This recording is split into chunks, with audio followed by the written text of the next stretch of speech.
Donovan Mitchell may be being traded to the New York Knicks. The New York Knicks are putting a package together, and according to Bobby Marks, the package would center around 6 first-round draft picks, as well as RJ Barrett, Derrick Rose, and Julius Randle. Now, I did a full video diving into the actual trade package and all of that stuff. I'll link that video down in the description below. The reason I'm bringing this back up is because if Donovan Mitchell goes for that type of trade package, even if it's just slightly different, the impact that this trade would have primarily on the Kevin Durant trade would be astronomical. I mean, seriously, Kevin Durant, the asking price for Brooklyn was originally, a couple first rounds, three to four first rounds, an all-star level player or like a young up-and-coming star.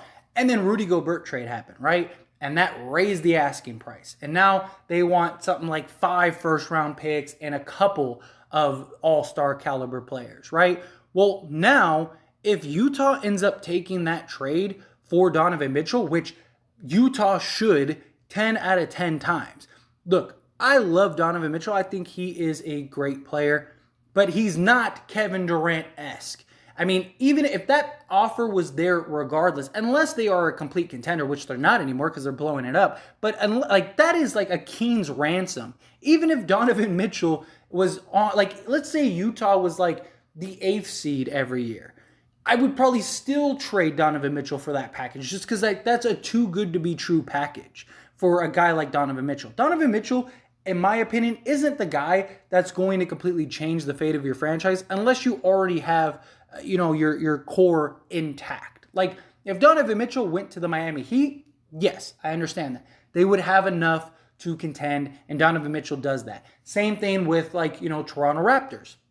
You go and you get a Donovan Mitchell, he becomes your primary scorer. Like, yeah, I could see that. But him being like the guy you're building around and he's like your number one option, he's like your core guy, personally, I just don't see him leading a team to an NBA championship. He's undersized, can't play defense. He's in many ways one-dimensional. He doesn't really pass a lot. I mean, he has his moments here and there, but for the most part, he is a one-dimensional player.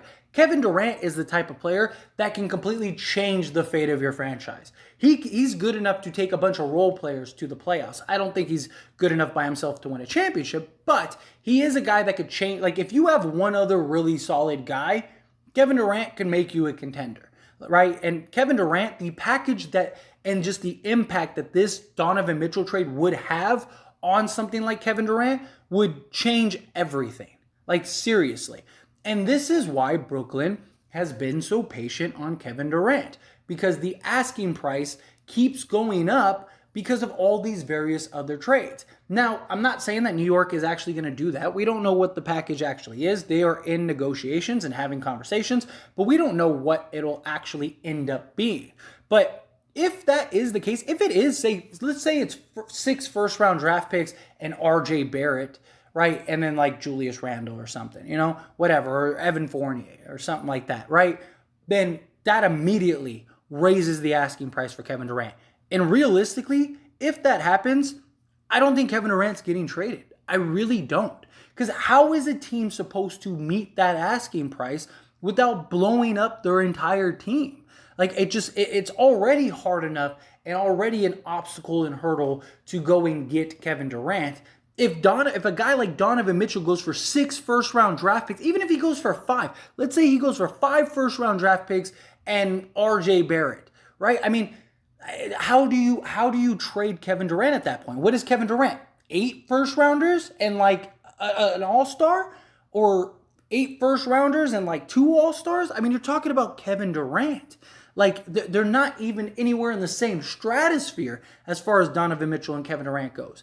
And even at that point, even if you did get, several teams involved, I don't know how you get to the point where you'd have to mortgage your entire future for Kevin Durant.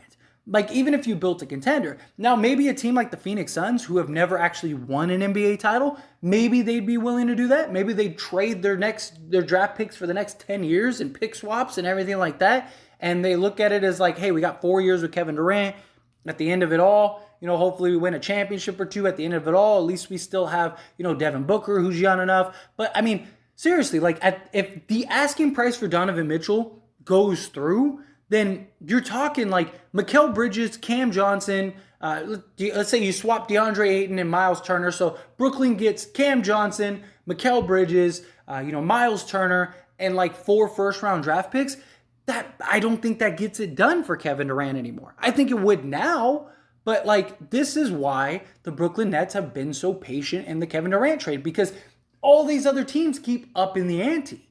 And here's the other thing too, that a lot of the teams that are like the middle of the pack teams that are like, well, we want to go get Kevin Durant, but we don't want to blow up our entire roster. Let's go get Donovan Mitchell. A team like Miami, a team like, maybe Toronto, things like that. They don't want to give up Scottie Barnes, stuff like that. Like, if Donovan Mitchell, if the package you're competing with is 6 first-round picks, RJ Barrett, Derrick Rose, and Julius Randle, how do you compete with that if you're another team? I don't see Donovan Mitchell going to any other team but the New York Knicks if that package is legit. And then the crazy thing is the Knicks would still have like 16 draft picks to trade. Like, that's insane. But my problem is that like that has no benefit for the Knicks, but it has all the benefit in the world for Brooklyn. Because Brooklyn now can justify keeping Kevin Durant. They could even justify it to Kevin Durant, right? Like, hey, dude, we've been trying to trade you, but look at what everyone else is going for. Do you really want to be traded for peanuts?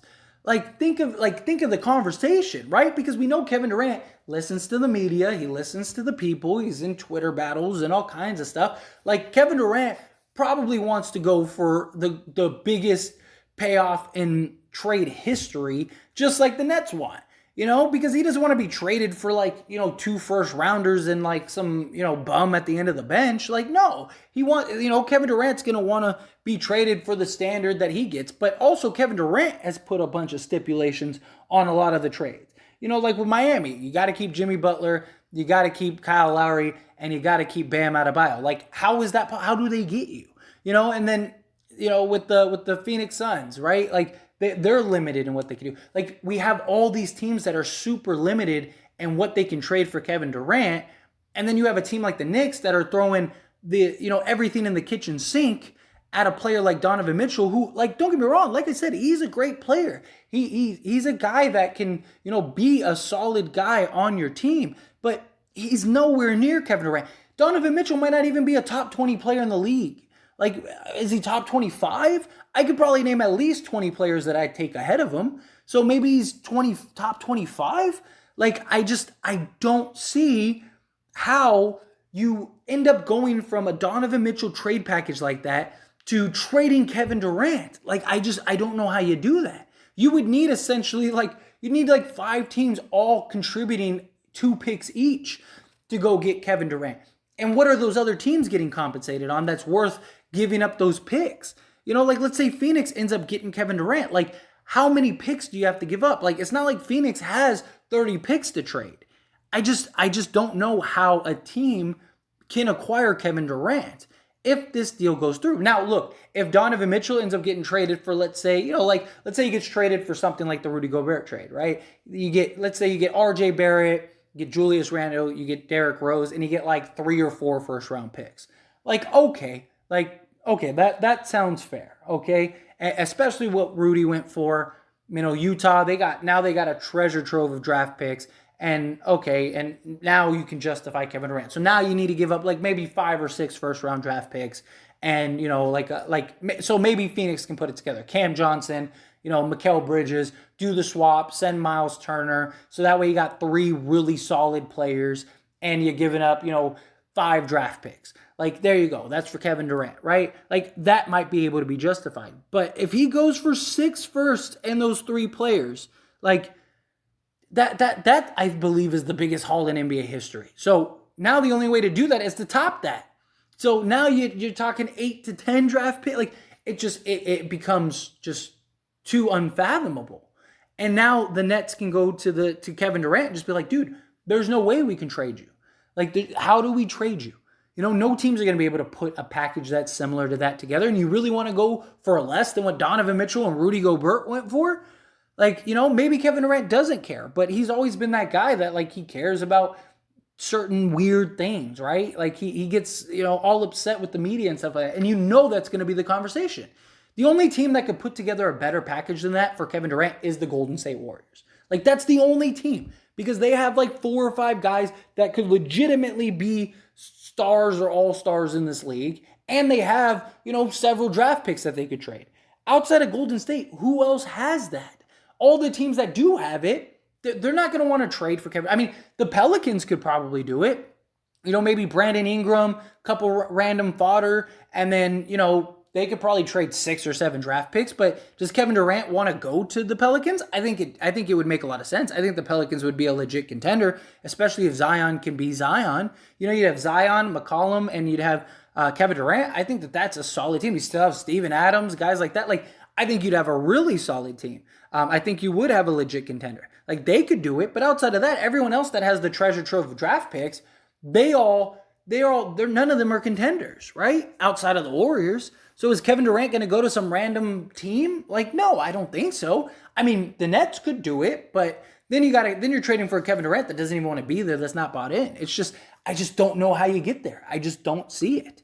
But anyway, as always, this is a discussion, so I pass the question on to you. Let me know your thoughts and opinions down in the comment section below. What do you think? Do you think the Donovan Mitchell trade, if it really is that trade, 6 first-round picks, 3 players, including RJ Barrett, if that is the trade for Donovan Mitchell, do you think Kevin Durant has any chance of being traded at that point? Do you think, like how do you get to that point? Like, you know what I mean? Like, it would have to be like a 10-team deal.